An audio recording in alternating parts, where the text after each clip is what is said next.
30초 얼음. 얼음 강조한 거니까 그게 뭐가 표정이 굳어서 딱 멈췄다는데 30초나 멈췄다고요? 저 뒤에 계신 분이 아마 그런 거 같은데요. 일단 영상부터 좀 확인해 보겠습니다. 보시죠. Senator, you're up for election in 3 short years. What are your thoughts on that? I'm sorry, I had a hard time hearing you. Running for re-election in 2026. That's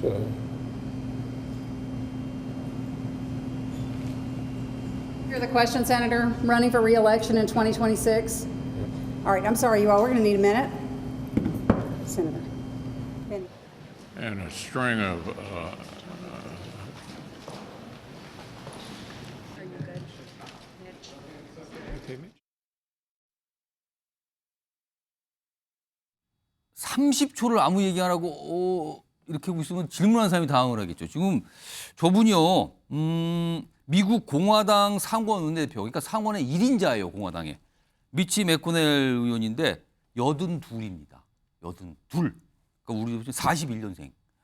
그러니까 약간 고령인데 그래서 이제 건강 얘기가 나온 거예요. 아니 미국의 정치인들이 너무 고령화된 거 아니야? 건강까지 저 정도 상태인데 정치할 수 있는 거 맞습니까? 라는 질문이 나오기 시작을 한 거죠.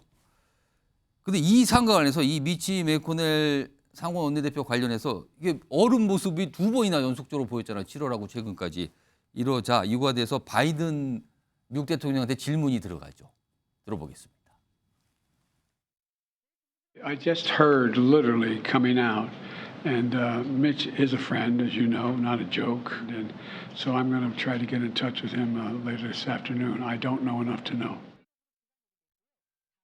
저 질문을 미국 기자들이 일부러 한 것 같으네요. 왜냐하면 바이든 대통령은 42년생, 이 매코넬 의원보다 한 살 어려요, 한 살. 그러니까 거의 동년배잖아요, 지금요. 윤경호 소장님. 이 옆에 있는 아까 매코넬 이 원내대표 대변인이 잠시 현기증 때문이겠다. 현기증이 일어났다는 거죠. 근데 반복돼서 앞선 장면도 있었거든요. 이러다 보니까 이거 미국 정치인들의 그러니까 굉장히 권한이 센 정치인들이 다 고령화돼 있다. 그리고 따지고 보니까 트럼프 전 대통령도 지금 77이에요. 트럼프 전 대통령. 근데 지금 대선 나온다고 그러잖아요. 미국 정치가 고령화되고 있다. 이거 어떻게 보십니까? 결국 바이든과 트럼프가 다시 맞붙을 가능성이 있다. 이것 때문에 모든 관심이 다 그렇게 좀 나오는 거죠. 가는 거죠. 미치 매코넬이 42년생 아마 같을 거예요. 제가 알기에는. 동갑입니까? 예, 바이든도 42년생. 근데 뭐 언론에 따라서는 뭐 한 살 차이 난다 나오는데 거의 동년배로 봐야죠. 동년배. 트럼프는 46년생. 아. 저 두 사람 아니까 바이든과 매코넬은요. 바이든이 델라웨어라는 작은 주의 상원의원이 됐던 게 73년이에요. 오. 그러니까 73년? 만 나이 31살이에요. 1973년. 그렇습니다. 미치 매코넬은 켄터키주 출신인데 상원의원 된 게 75년이에요. 1975년. 예. 근데 지금까지. 예. 그러니까 6년 단위의 임기를 감안해도 지금까지 정말 마르고 닳도록 해먹는 건데 선수가 이게 몇 번이 되는 겁니까 그러면? 저렇게 81살임에도 불구하고 왜 원내대표냐. 미국 정치에서는요. 영어로 얘기해서 시니어리티라고 얘기를 하는데 예. 다선 위주입니다. 다선. 그러니까 다선으로 가장 오래된 사람이 무조건 상원이든 하원이든 다수를 차지하는 당의 플로어 리더, 원내대표. 선수가 높으면 이제 맡게 되는 거군요. 그렇습니다. 선수가 높으면 아무리 나이가 많든 나이가 어리든 대표를 합니다. 그러니까 이제 제가 알기에는 미치 매코넬은 정권이 뭐 바뀌는 과정에서도 계속해서 상원의 원내대표를 해왔던 걸로 알고 상원 의원 한 사람이 81살인데 저렇게 실어 증세를 보였다. 그건 뭐 쏘쏘 미국 언론에서 관심이 있을 수도 있고 없을 수도 있을 거예요. 문제는 바이든과 트럼프죠. 더군다나 바이든에게 바로 질문이 저렇게 들어가잖아요. 그렇습니다. 지금 뭐 여기 앉아서 뭐 자세히 알 수는 없습니다만 지금 미국 대선이 다시 바이든 대 트럼프의 대결로 그런 얘기가 자꾸 나와요. 가는 것 같다 이러잖아요. 예, 근데 바이든 대통령도 42년생이니까 만 81살인데 뭐 비행기 트랩 올라가다가 넘어지죠. 매코넬은 저렇게 실어 증세를 보인다고 하지만 아마 뇌진탕을 앓았을 거예요. 넘어져서 머리를 다친 이후로 저런 현상을 빚으니까.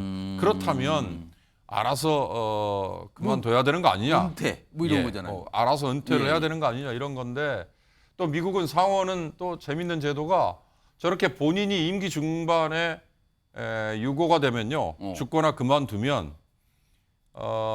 그 주의 주지사가 지명을 할 수 있습니다. 상원 남은 의원. 기간을. 상원 의원은 남은 예, 기간. 남은 기. 근데 그 남은 기간을 지명을 할 때 저 당사자인 상원 의원의 부인이나 딸을 지명을 하기도 해요. 희한한데요. 그래서 이게 대를 물려가면서 상원 의원이라는 제도는 예. 참 희한하게 하는데요. 어찌됐든 결론은 예. 저렇게 고령화라는 게 미국만의 문제, 미국에서만 걱정이 되는 게 아니다. 물론 지금 우리도 80 넘어서 예, 예. 정치하는 분들 계시니까 뭔 문제냐라고 하지만 저렇게 육체적인 건강 상태에 허점을 보인다면 다른 문제도 생기지 않을까 뭐 이런 건데요. 뭐 저게 남의 나라 일이긴 하지만 우리에게도 생길 수 있는 문제니까 관심을 가져야겠죠. 사실 미국의 정치인들이 다른 나라에 영향을 미치잖아요. 실제로 정책 결정을 하니까요. 그게 파급이 돼 있는데. 근데 건강 문제 때문에 혹시 판단에 뭔가 문제 이렇게 연결된단 말이에요. 항상요. 자, 다음은요.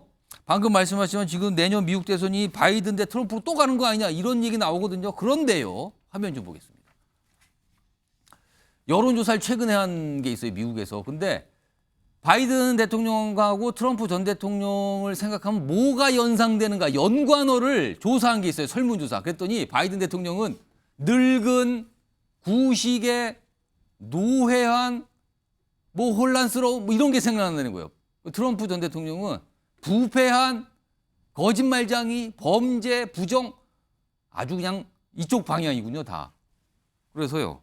최수영 전 의원님. 내년 대선을 이렇게 표현한대요. 늙은 바이든 대 부패한 트럼프.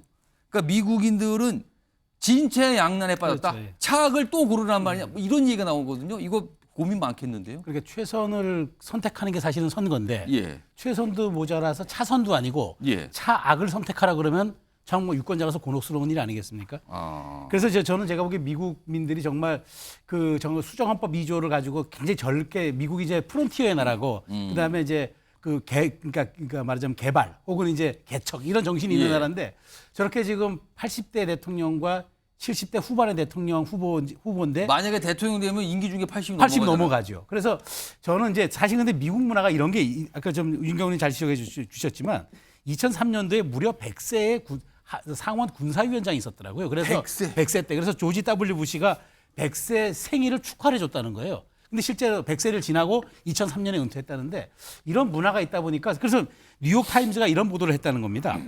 민간에도 퇴직 연령이 있듯이 우리 이제 정치인들에 대한 공직 제한도 좀 연령 제한을 두는 게 불편한 진실로 미국민에게 다가오지 않았느냐라는 칼럼을 썼대요. 그런데 굉장히 여기에 대해서 미국민의 반향이 뜨거웠다는 건데 저는 사실 이런 그러니까 바이든 대통령, 트럼프 대통령 근데 사실은 지금 이게 양당에서 밑에서부터 이렇게 올라오는 이제 오픈 프라이머리를 거쳐서 이렇게 올라올 텐데 예. 저는 이런 오픈 프라이머리 과정을 통해서 젊은 정치인들이 수혈되지 않는 한 결국 내년 대선은 이렇게 가잖아요. 예. 참 곤혹스러운 지점일 것 같습니다.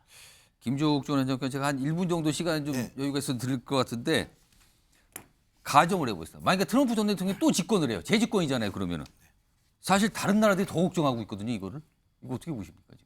당연히 걱정을 하겠죠. 왜냐하면 이제 전반적으로 지금 미국 그다음에 유럽 같은 경우는 고급 파퓰리스트 정당들이 등장을 하면서 정치를 혼탁하게 하고 그다음에 분노와 그다음에 전쟁의 정치를 벌이고 있다라고 하는 흐름들이 많이 있는데 거기에 상징적 인물이 트럼프였기 때문에 거기다 우려가 분명히 있는 거죠. 핵심적으로는 민주주의가 무너질 수 있다라고 하는 측면이 있는 것이고요. 근데 지금 상황을 보게 되면 이 바이든 대통령과 트럼프 전 대통령 같은 경우는 적자적 의존 관계 같아요. 그러니까 예를 들면 우리 남북한이 과거에 서로 적대하지만 예. 필요할 때마다 상대방을 통해서 자기 정당성을 획득하는 건데 그러니까 예를 들면 트럼프 대통령에 대해서는 늙다라는 얘기가 안 나오잖아요. 바이든 대통령 때문에 그런 거고. 상대적으로 그러네. 예, 그다음에 이제 예를 들면 트럼프 대통령은 부패하니까 예. 상대적으로 바이든 대통령은 좀 깨끗하다는 느낌이 있으니까 아. 공화당에서 바이든 대통령한테 탄핵 문제와 관련된 제기를 하는 거예요. 이제 부패 이런 싸움들이 있기 때문에 제가 볼 땐 좋은 정치가 아니다. 그래서 제가 볼 땐 미국민들이 이 문제에 대해서 건강한 투표를 통해서 아래로부터 시작되어야겠죠.